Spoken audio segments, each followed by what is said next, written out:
యెషయా గ్రంథము 26వ అధ్యాయము 3వ వచనం. ఎవని మనస్సు నీ మీద ఆనుకొనునో వానిని నీవు పూర్ణ శాంతి గలవానిగా కాపాడుదువు. ఏలయనగా అతడు నీ యందు విశ్వాసముంచి ఉన్నాడు. మళ్ళీ చదువుతాను, వినండి. ఎవని మనస్సు నీ మీద ఆనుకొనునో వానిని నీవు పూర్ణ శాంతి గలవానిగా కాపాడుదువు. ఏలయనగా అతడు నీ యందు విశ్వాసముంచి ఉన్నాడు. ఈ భూమి మీద పుట్టిన ప్రతి మానవుడి హృదయంలో ఒక ఆరాటం ఉంది, ఒక తపనుంది. శాంతి, సమాధానం, మనశ్శాంతి, సుఖం, సంతోషం, ప్రశాంత జీవనం జీవించాలని అందరి హృదయాల్లో ఆరాటం. చిన్నపిల్లల దగ్గర నుంచి బడికి వెళ్ళి చదువుకునేది ఎందుకంటే వాడు చదివి ప్రయోజకుడై పెద్దవాడి ఉద్యోగం తెచ్చుకుంటే, ఉద్యోగం చేస్తే పైసలు వస్తాయి, పైసలు వస్తే డబ్బు ఉంటే వాడి జీవితం సాఫీగా సాగిపోతుంది, వివాహితుడు అవుతాడు, కుటుంబ వ్యవస్థ ఏర్పడుతుంది. వాళ్ళకి కావాల్సినటువంటి బాధ్యతలన్నీ నెరవేర్చాలంటే అన్నిటికంటే ముఖ్యంగా డబ్బు కావాలి.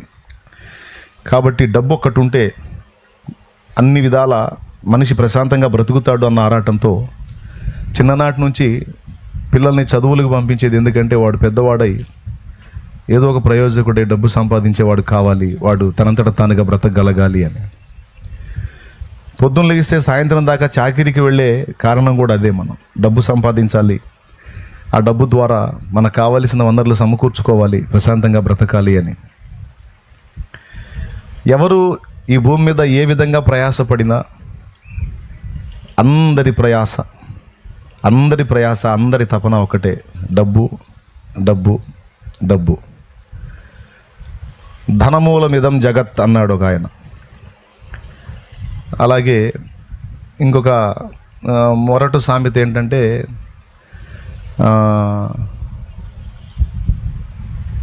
పైసాలోనే పరమాత్మ ఉన్నాడు అని.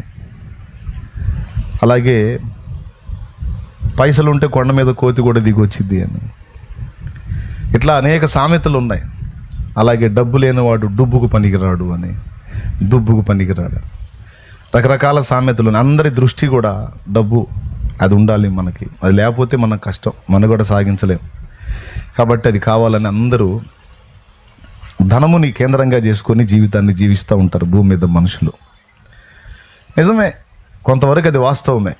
అది లేకపోతే నడవదుగా. మరి అన్నం కావాలి, కడుపు నిండాలి, టయానికి ఆకలి అవుతుంటుంది, మరి పైసలు కావాలి, పైసలు ఉంటేనే అన్నీ వస్తాయి.